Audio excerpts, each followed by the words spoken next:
오늘 같이 나누실 말씀은 로마서 3장 1절부터 8절까지의 말씀입니다. 로마서 3장 1절부터 8절까지 말씀입니다. 교독하겠습니다. 그런즉 유대인의 나음이 무엇이며 할례의 유익이 무엇이냐?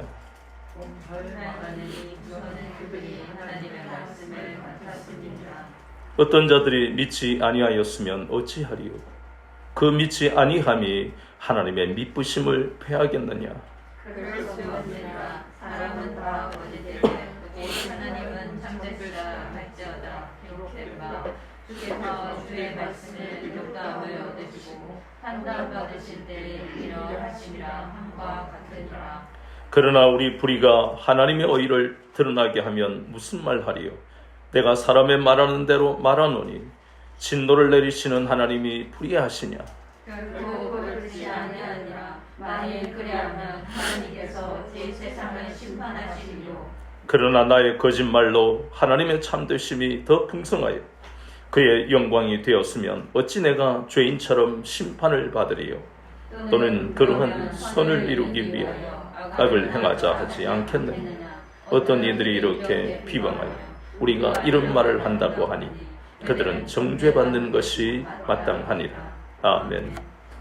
오늘은 로마서 3장 1절부터 8절까지의 본문을 통해 그리스도인들의 의문과 반론하는 제목으로 같이 은혜를 나누겠습니다. 계속해서 우리가 보고 있는 것은 가장 큰 주제가 바로 누구든지 예수 그리스도를 믿기만 하면 그 믿음으로 의롭게 되고 구원받는다는, 그것이 로마서 1장 16절에 나오는 주제입니다. 로마서의 주제고 우리가 그걸 신학적으로 이신칭의라고 하는 것입니다. 믿음으로써 의롭게 된다. 우리는 원래 불의한 사람들입니다. 의로운 분은 오직 하나님 한 분이십니다. 그런데 예수 그리스도의 피로 말미암아 우리를 의롭다고 인정해 주신다는 것입니다. 그것이 바로 로마서의 주제예요. 그런데 우리가 과거에 하나님과 관계없는 삶을 살고 하나님이 없는 삶을 살았던 그것이 바로 여기에 나오는 로마서 1장 18절부터 32절까지의 말씀이 이방인의 죄에 대한 말씀이고, 그리고 로마서 또 나오는 이 말씀 3장 2장부터 나오는 3장 8절까지 2장 1절부터 3장 8절까지 나오는 그 말씀이 유대인의 죄에 대한 것입니다. 더 구체적으로 넓게 보면 그리스도인들이 과거에 예수님을 안 믿었을 때는 당연히 죄인이고, 그리고 그리스도인이 되었다 할지라도 죄의 문제에서 완전히 자유로운 것은 아닙니다. 우리의 모든 죄는 과거, 현재, 미래의 모든 죄는 사함을 받았습니다. 그런데 지금부터 앞으로의 모든 죄에 대해서는 뭐 하지 않으면 용서를 못 받습니까? 회개하지 않고서는 우리는 죄에 대한 것이 영원히 죄를 지어도 용서를 받는 게 아닙니다. 이 점을 우리가 분명히 알아야만 하나님의 말씀에 대한 의문이 떠나가고 하나님께 우리가 반발하지 않는다는 것입니다. 특별히 로마서 3장 1절부터 8절에 나오는 것은 이방인은 원래 죄인이야. 그러나 우리는 하나님이 택하신 하나님의 백성이야. 그 증거가 바로 뭐와 뭐가 있다고요? 율법과 할례가 있어. 우리는 선민이야. 그래서 하나님의 심판은 우리에게 오지 않아 라고 생각했던 사람들이 유대인들입니다. 그런데 바울은 여기에 보이는 로마서 2장 1절부터 3장 8절까지 너희들도 뭐라고요? 죄인이다.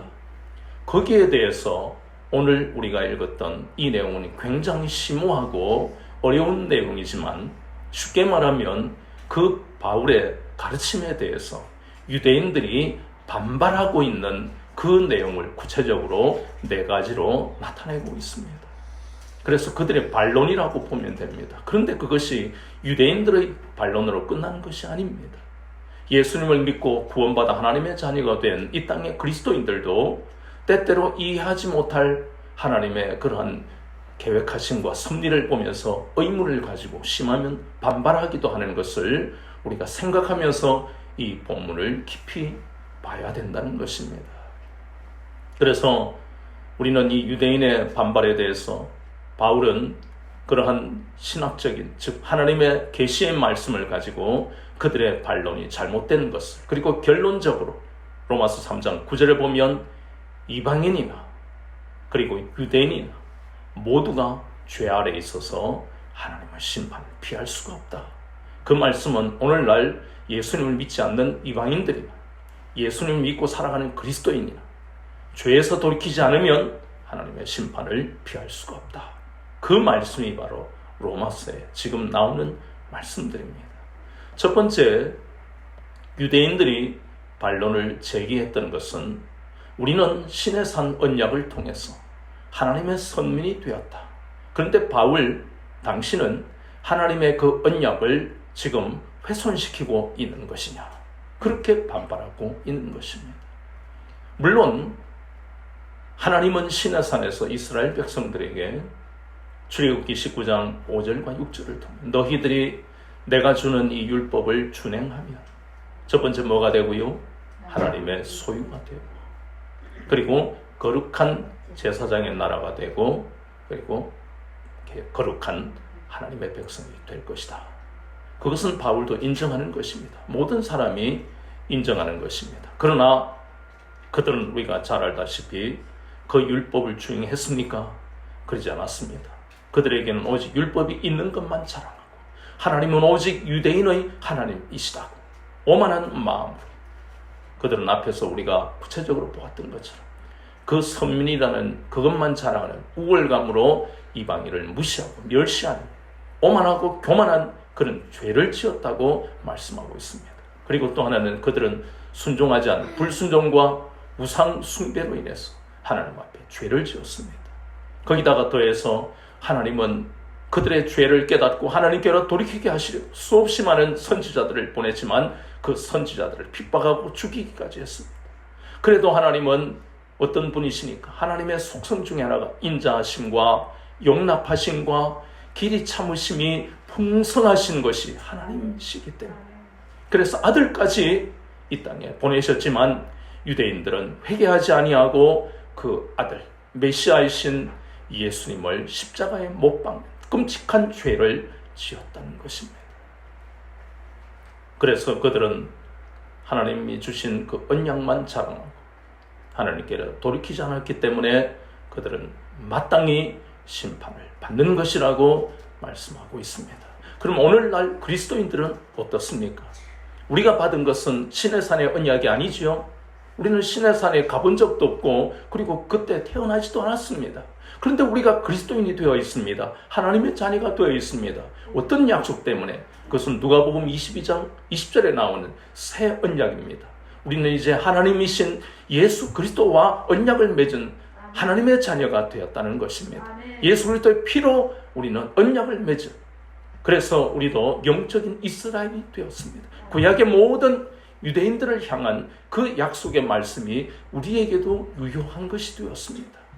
그런데 우리가 보았던 시내산의 언약을 통해서 모든 민족 중에 이스라엘 백성만을 하나님이 택하여 자녀 삼아 주시고 복을 주셨는데 그들이 오만하고 교만하여 하나님의 율법을 준행하지 않았기 때문에 그들이 하나님의 심판을 받았던 것처럼 새 언약을 통해 예수 그리스도의 피로 하나님의 자녀가 된 우리도 하나님 앞에 죄를 짓고 돌이키지 않으면 새 언약으로 영적인 이스라엘 백성이 되었다 할지라도 우리도 하나님의 심판을 피할 수가 없다는 것입니다.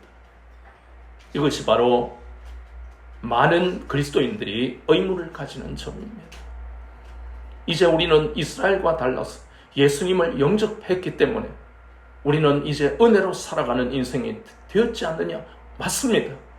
로마서 5장에 보면 예수 그리스도를 믿지 않으면, 그리고 하나님을 믿지 않으면 죄가 사망 안에서 왕노릇하는, 유대인을 제외한 구약에서는 이방인들이 그러한 삶을 살았어요. 죄가 사망 안에서 왕노릇하는 저주받은 인생을 살았습니다.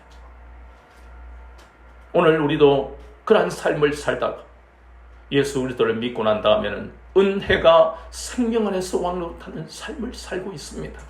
그럼에도 불구하고 죄의 문제가 해결된 것이 아닙니다. 회개하지 않으면 여전히 죄가 우리를 넘어뜨릴 수 있다는 것입니다. 이스라엘 백성들이 그 교훈이 되는 것입니다. 돌이키고 하나님 앞에 나아갔던 이스라엘 백성들은 죄 용서를 받았습니다. 그러나 하나님께로 돌이키지 않은 그러한 인생들은 이스라엘 백성들이라 할지라도 하나님의 심판을 피할 수 없었던 것처럼 오늘날 새 언약으로 영적 이스라엘 백성이 되었다 할지라도 그리스도인이라 할지라도 죄를 돌이키지 않으면 그 죄에 대한 하나님의 심판이 있다는 것을 우리는 잊어서는 안 된다는 것입니다. 두 번째로 유대인들의 반론을 보면 바울의 가르침은 하나님의 신실하심을 폐하여 버린다. 이것이 바로 거기에 나오는 2절과 3절에 보이는 말씀들입니다. 3절과 4절에 이 말씀은 즉 하나님이 유대인들을 심판하신다. 이 말씀은 하나님의 신실하심과 정반대되는 것처럼 느껴지는 것이에요. 그렇지 않습니까? 그런데 우리가 알아야 될 것은 창세기 6장 5절과 8장 21절을 보면 인간은 항상 생각하는 것이 악하다. 그 속에 유대인들을 보면 그들이 선민이라 할지라도 그들은 생각하는 것이 항상 악했다는 것입니다. 예레미야서 17장 19절에도 보면 만물보다 더 부패한 것이 인간의 마음이라고 했습니다. 그것이 예수님 때에 보면 마가복음 7장을 통해서 많은 유대인들과 바리새인들이 예수님의 제자를 통해 예수님을 넘어뜨리려 하는 말이 있었습니다. 당신의 제자들은 왜 손도 안 씻고 먹느냐? 더럽다. 그런데 예수님 뭐라 하십니까? 들어가는 것은 아무렇지도 않지만 나오는 것이 문제다. 위생적으로는 더러울지 모르지만 예수님이 말씀하시는 것은 영적으로 모두가 악하다는 것을, 모두가 악한 생각으로 살아간다는 것을, 특히 유대인들이, 택함을 받은 너희들이 돌이키지 않고 악한 생각으로 하나님 앞에 죄를 쌓고 있는데도 돌이키지 않는다. 그것이 마태복음에서 우리 보았던 겉과 속이 다른 그러한 회칠한 무덤이라고 비판하시는, 책망하시는 그 말씀을 통해 우리가 보는 것입니다. 그것이 인간이에요. 에베소서 2장 1절에서 3절 말씀입니다.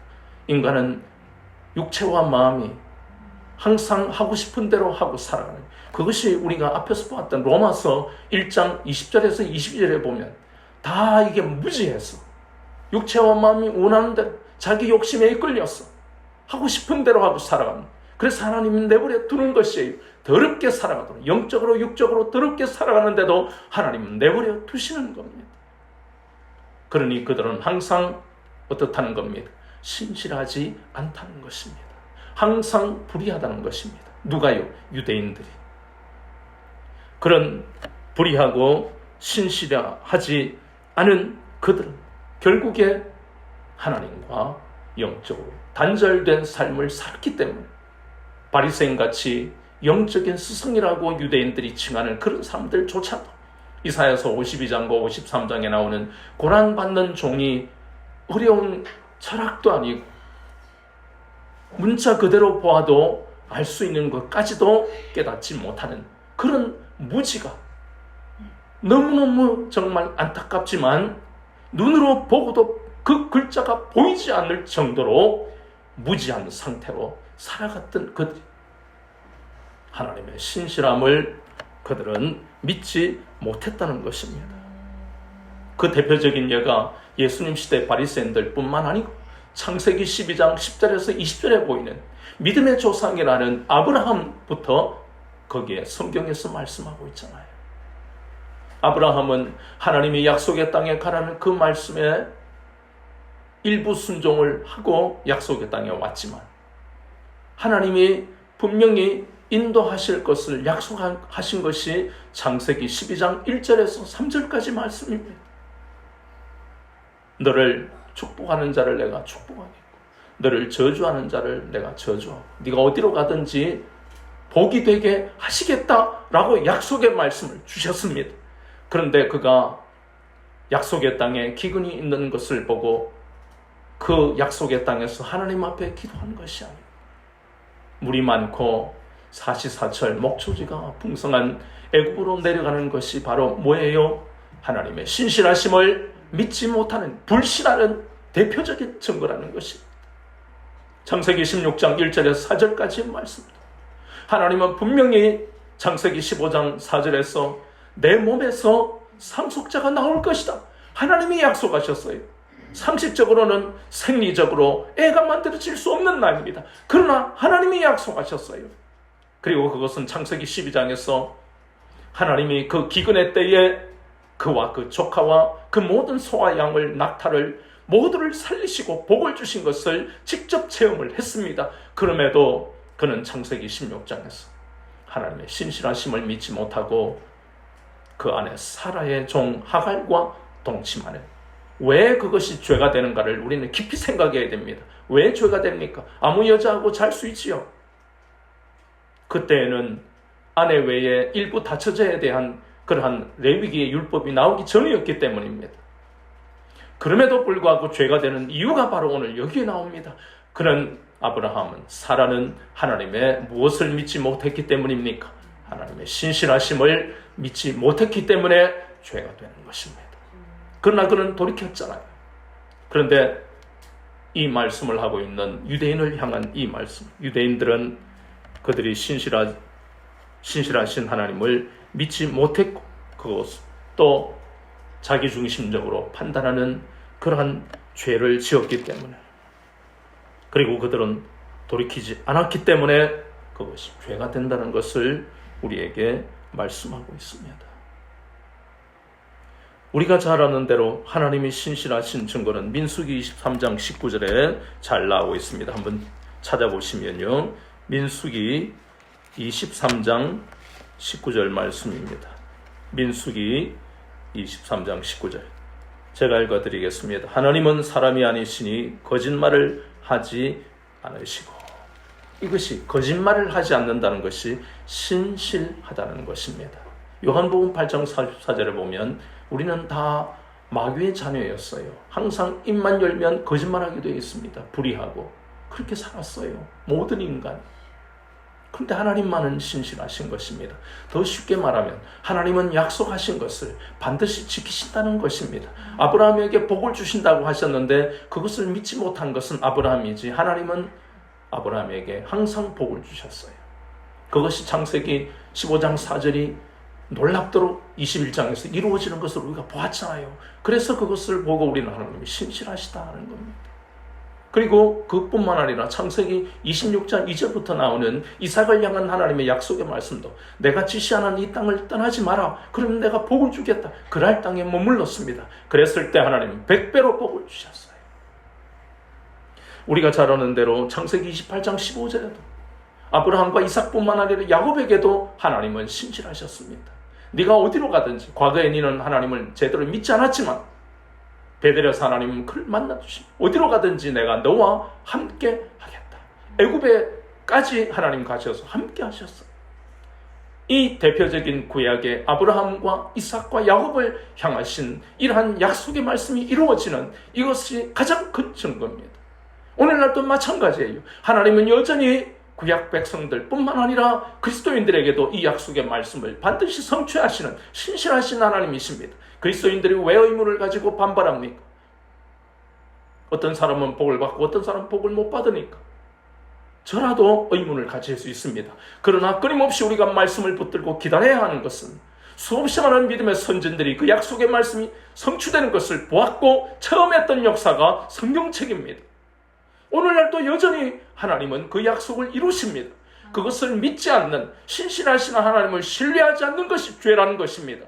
죄를 짓는 것뿐만 아니라 그 약속의 말씀을 믿지 않으면 아무 일도 일어나지 않습니다. 그리스도인들이 이 신실하신 하나님에 대해 의문을 가지고 반발하는 것이 죄라는 것을 다시 한번 우리는 깨달아야 됩니다. 세 번째, 유대인들이 반발하는 것은 바울의 가르침은 하나님의 공의를 부인하는 것이다. 이게 무슨 말인지 참 어려운 말씀입니다. 인간의 불의가 하나님의 의를 드러나게 한다면 하나님의 심판은 잘못된 것이 아니냐.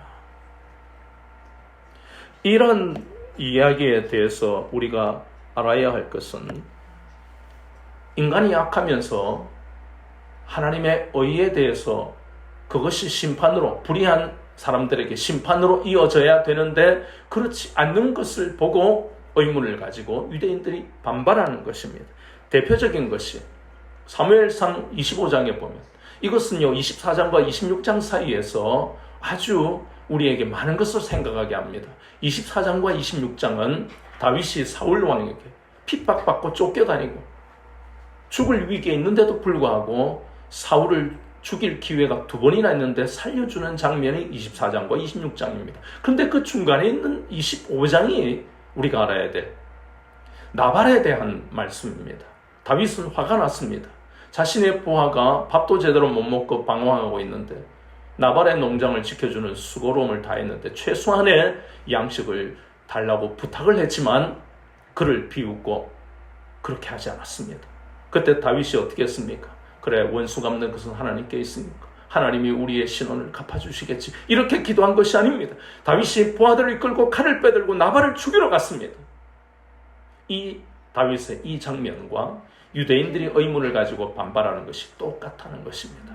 그렇게 우리가 신실하다고 하는 다윗조차도 이렇다면 하물며 다른 사람을 말이 무엇합니까? 이 다윗뿐만이 아니라는 것입니다.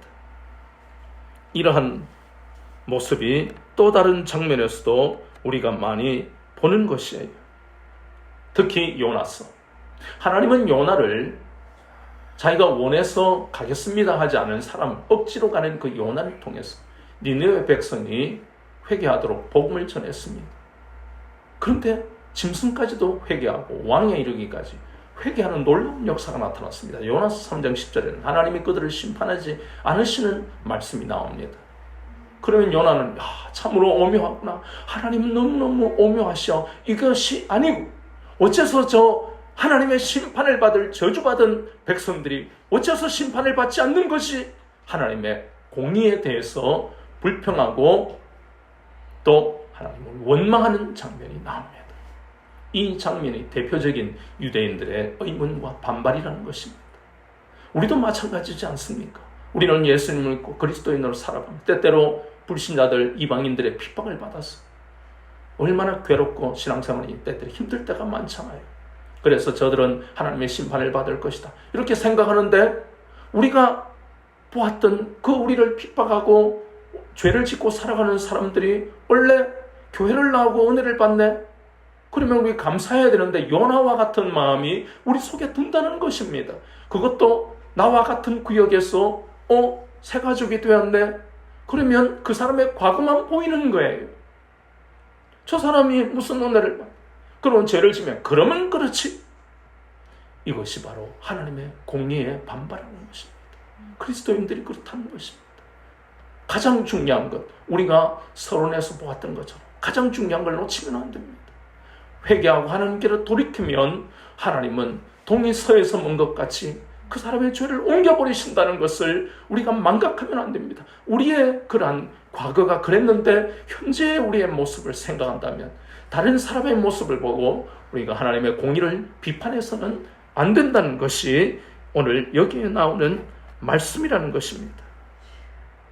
네 번째 마지막 반론은 바울의 주장대로라면 인간은 날마다 악을 저지르더라도 하나님은 긍휼하심이 풍성하시니까, 그러니까 결국은 죄를 지어도 오히려 별일 없지 않느냐 하고 비웃는 겁니다. 유대인들이 의문을 가지고 반론을 제기하다가 이제는 바울을 비웃는 것입니다. 여기에서 우리가 생각해야 할 것은 유대인들이 어째서 이렇게 변질되었느냐, 하나님의 말씀을 깨닫지 못하고, 그것은 우리가 그 처음을 보니까 하나님의 백성으로 택함을 받았는데 그들은 계속해서 율법과 할례가 있는 것만 자랑하고 하나님의 말씀을 준행하기 위해서 애쓰는 것이 없었기 때문에, 그래서 결국은 디모데전서 6장 3절에서 5절까지 말씀을 근거로 보면 그들이 하나님의 말씀을 손에 놓아버리고 위선적인 삶을, 교만한 삶을, 오만한 삶을 살게 되니까 결국은 변질되고 부패할 수밖에 없었다는 겁니다. 그러니 이것이 대표적인 몇 가지 성경을 바라보면 가장 대표적인 것이 예수님을 못 박는 행위겠지만 구약에 보면 그들의 죄를 정당화하는 장면들을 우리가 몇몇 장면을 보게 됩니다. 특별히 요셉의 형들을 생각하면서 유대인들이 이렇게 말하는 겁니다. 만약에 요셉의 형들이 요셉을 죽이기까지 하며 핍박하지 않았다면 그가 그 대기근의 때에 애굽의 총리가 될 수 있었겠느냐. 요셉의 형들이 죄를 지었으니까. 그래서 결국은 대기근의 때에 그런 구원의 역사가 있지. 아주 교묘합니다. 맞는 말 같지만 결국은 요셉의 형들의 죄를 정당화하는 사람들의 잘못된 말입니다. 우리가 여기에 나오는 이것뿐만 아니라 사울 왕이 만약에 다윗을 핍박하지 않았다면 그가 하나님만 의지했겠느냐, 그리고 왕이 됐겠느냐, 그래도 어쨌든 왕이 됐지 않았느냐, 유대인들의 말입니다. 끊임없이 이러한 자신의 죄를 정당화하는 이런 표현들을 유대인들이 하는 겁니다. 하나님은 긍휼하심이 풍성하시지 않느냐? 그리고 가룟 유다가 예수님을 팔았기 때문에 그래서 결국은 십자가에 달리신 거고, 이러한 것은 마귀의 괴계입니다. 하나님의 말씀은 그렇지 않습니다. 먼저 요셉의 형들이 아무 죄도 없는 요셉을 팔아버린 것에 대한 죄의 대가는 받았지요. 요셉의 형들은 그 죄의 대가를 받았습니다. 그리고 사울 왕도 죄의 대가를 받았습니다. 그는 결국 비참하게 죽었어요. 죄를 끝없이 정당화하는 이 땅의 그리스도인들도 마찬가지입니다. 하나님은 나를 또 용서해 주시고 끊임없이 용서해 주시고, 하나님은 긍휼이 풍성하신 분이요, 자기 합리화합니다. 죄에 대해서 돌이키지 않으면 죄 용서가 없습니다. 죄의 대가가 있습니다. 우리가 분명히 알아야 될 것은 우리가 택함받고 구원받은 하나님의 자녀가 틀림없지만 우리가 회개하지 않으면 그리고 우리 모두가 죄를 지으면 그 죄에 대한 대가를 받게 되어 있다는 것을 우리가 잊어서는 안 된다는 것입니다. 하나님은 물론 긍휼하심이 풍성하십니다. 그러나 죄와 관계없이 긍휼하심이 풍성하신 것이고, 회개하지 않으면 하나님의 심판은 반드시 임하게 된다는 것입니다. 그래서 우리는 오늘 이 바울을 통해서 주님이 말씀하시는 유대인들의 반론이 여기서 끝나는 것이 아니라 이 땅에 그리스도인으로 살아가는 많은 사람들도 이 네 가지 문제에 있어서 의문을 가지기도 하고 반론을 제기하기도 합니다. 우리가 말씀 위에 서 있어야 되는 이유가 여기 있습니다. 마귀는 끊임없이 우리에게 의심을 가지게 만들고, 다른 사람은 일이 잘 풀리는데 우리 집은 잘 풀리지 않으면 하나님 앞에 반발하고 원망하고 불평하게 되어 있습니다. 하나님의 말씀이 살았고 운동력 있는 말씀이 내 심령에 꽂히지 않고서는 우리는 날마다 죄에 칠 수밖에 없고 마귀에 미혹하는 그 괴계에 넘어질 수밖에 없다는 것을 알아야 합니다. 우리는 신실하신 하나님을 끝까지 신뢰하고 가야 합니다. 약속의 말씀은 반드시 성취된다는 것을 잊지 말아야 합니다. 그러나 죄에 있어서는 회개하지 않으면 우리는 용서를 받지 못합니다. 환난과 곤고의 삶이 끊어지지 않고 계속 이어질 수가 있습니다. 그리스도인이라 할지라도 죄에서 자유로울 수 없습니다. 그리스도인이 되면 영원히 죄의 문제와 우리와 관계없는 것이 아닙니다. 그것은 회개했을 때 이야기고, 회개하지 않으면 여전히 죄에 대한 대가를 받게 된다는 것을 잊지 마시고, 끊임없이 하나님 앞에 정결함을 받고, 에베소서 5장 26절 말씀처럼 물로 씻어 말씀으로 깨끗게 하사 거룩하게 하시는, 디모데전 4장 5절 말씀처럼 말씀과 기도로 거룩하게 하시는 하나님의 은혜로 살아가야만 우리가 죄 용서를 받고 이러한 유대인이나 이방인처럼 하나님의 심판이 우리에게는 임하지 않는다는 것입니다. 대신에 하나님을 기쁘시게 하면 앞에서 말씀하는 것처럼 영광과 존귀와 평강의 삶을 이 땅에서 살아갈 수가 있다는 것을 잊지 마시고, 끊임없이 말씀을 통해 나 자신의 죄를 돌아보고 죄를 멀리하고 죄를 물리치고 죄에서 회개하며 정결하게 살아가 성화된 삶을 살며 하나님을 기쁘시게 하는 우리 모두의 삶이 되기를 주 예수 그리스도의 이름으로 축원합니다.